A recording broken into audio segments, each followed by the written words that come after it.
What's up, my boomers? It's me, Melanie Mac, here on my new channel, Melanie Mac Go Boom. Thank you so much for hanging out with me today.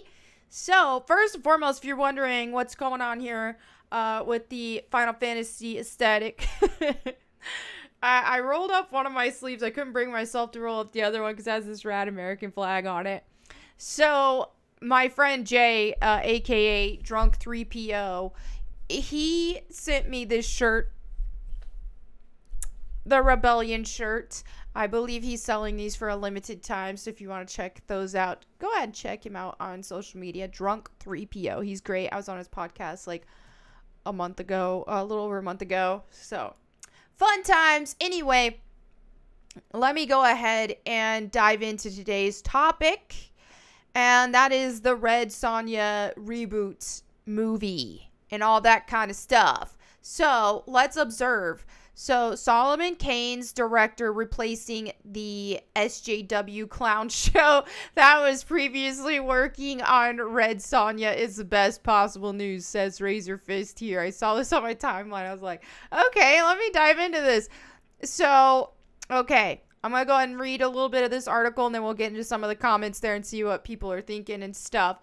So, basically, last May, we heard that john-kamen had signed on to star in the Red Sonja reboot, which was set to be directed by Transparent creator Joey Soloway. Now, the folks at the Illuminati are reporting that john-kamen and Soloway have both dropped off the project. While the Illuminati scoops have panned out before, we have to take this report as a rumor for now until we hear official confirmation either way. Okay, so they also hear that Millennium Pictures has already chosen MJ Bassett to replace Soloway at the helm of the film, which they're trying to keep on track for a May production start. If they're moving that quickly, I assume the script written by Soloway and Tasha Huo, I don't know how to pronounce that. I just said Ho.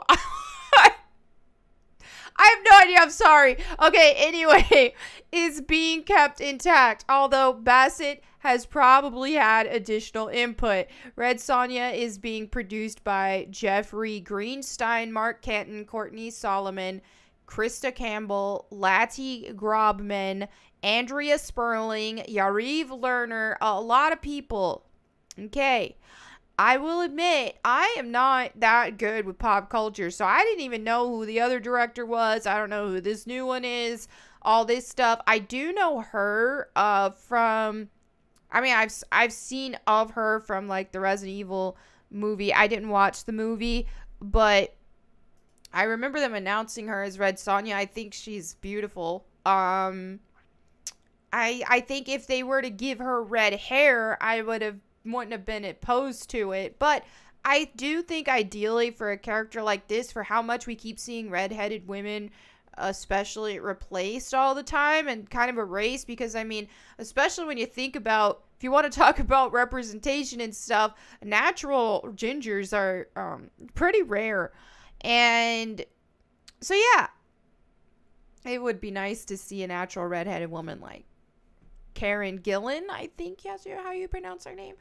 She seems to be a fan cast for Red Sonja. Now, if they were to like give her time to work out, but I assuming that they're starting production relatively soon. I don't know who they already had planned, but I think she'd have been great. She's 5'11". Red Sonja is like 6 foot tall, so she would have been perfect if they would have just like given her some time to work out a bit. She's beautiful. She's a natural redhead. I mean, that's it. That's it. But let's go ahead and read the comments here that we had on this tweet.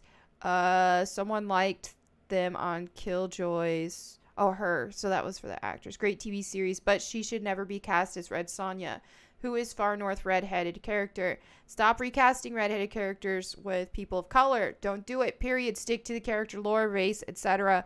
Create your own characters instead. I do agree with that they shouldn't just constantly, it's deliberate at this point. Now, I think there can be some exceptions where it can work, depending. Now, with Starfire on DC Titans. I don't know if this is going to be a popular opinion here with my crowd here right now, but I liked her casting because I liked her attitude and stuff. Did I necessarily get Starfire vibes? Not totally.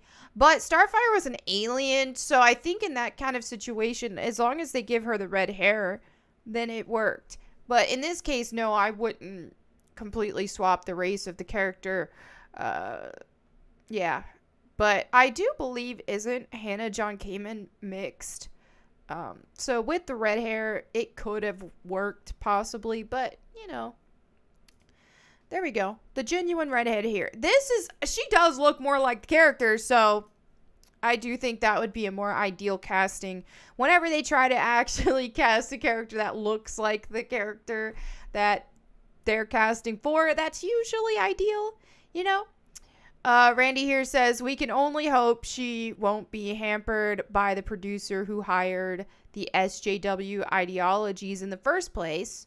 Like Andre from Midnight's Edge said, it would be great if she could pull off another great origin move for Red Sonja as she did for Solomon Kane.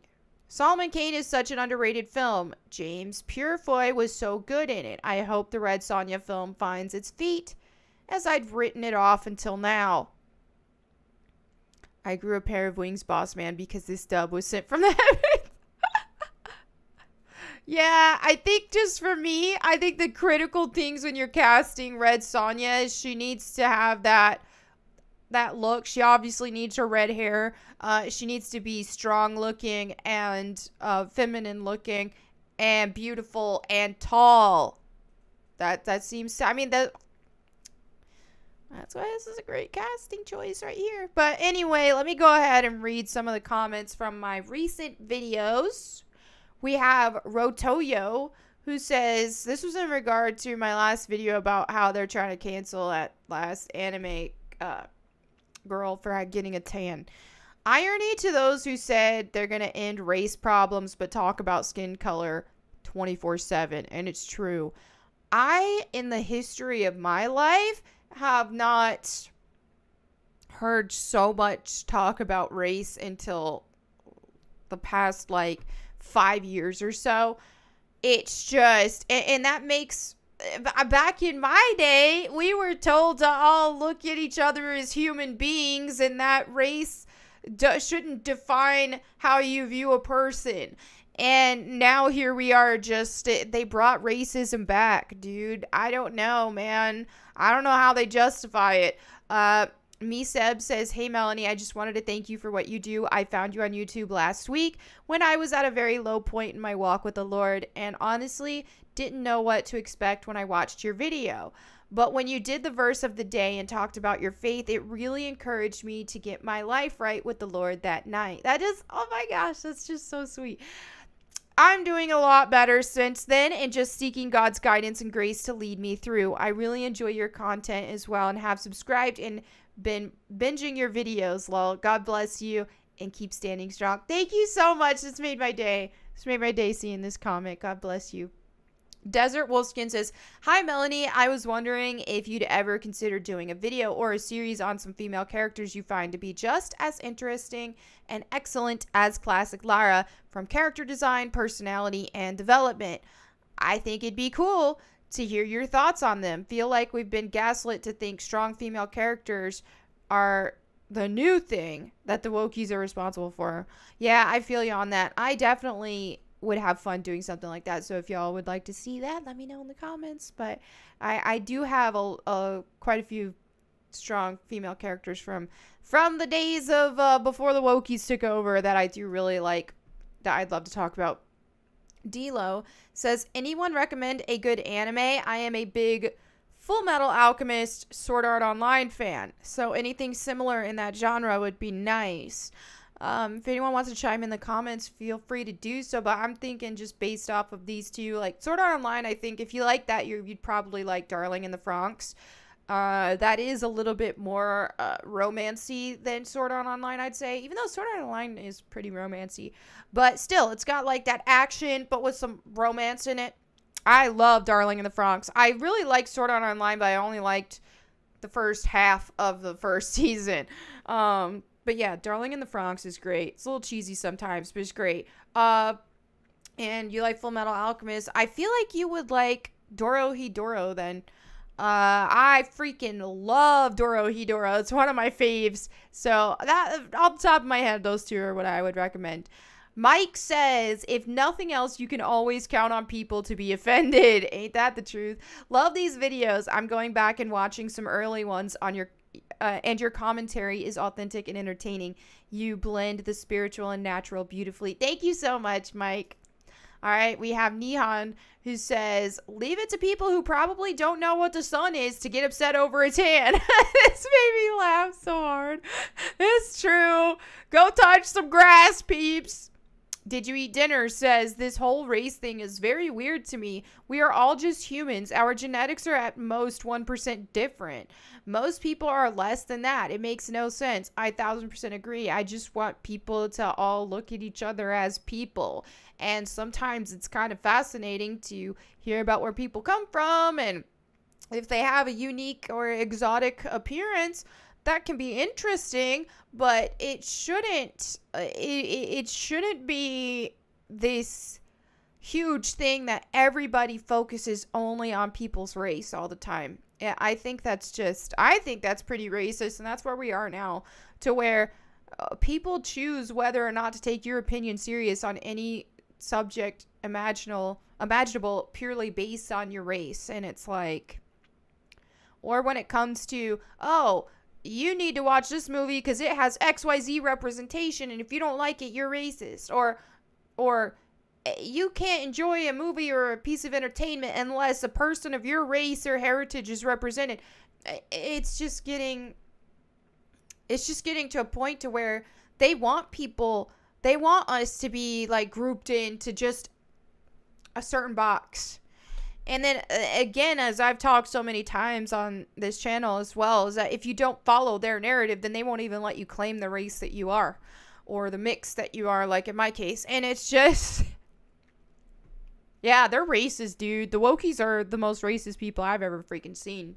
All right, so let's go ahead and go to the verse of the day. I picked Psalm 27:10. It says, for my father and mother have forsaken me, but the Lord will take me in. Now, I wanted to talk about this for people who may feel lonely or something like that, or may feel like the whole world is against you. You know, in my case, my parents are absolutely wonderful, and I don't have this issue. But there are times where I've felt like, you know, people were against me, and people I thought were my friends were against me. And I've been able to take comfort in knowing that, hey, you know, no matter who is against me, God is with me and God is for me. So God loves his children, and when you feel like you have nobody, that's when I would definitely encourage you to just stay in the Word, stay in the Bible. And like I mentioned on another video, so when we want to feel God in our lives, and we want to feel God leading our lives and all that kind of stuff, we got to draw close to him.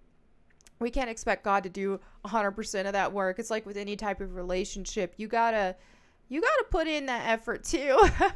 So yeah, anyway, I hope this helps somebody today who may need it.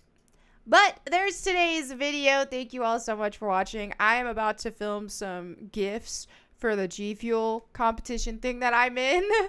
I'm going to work on that today, and then hopefully I'll have time to go to the gym and all that. I was going to watch the Batman today, but I don't think I'm going to have time. Maybe tomorrow.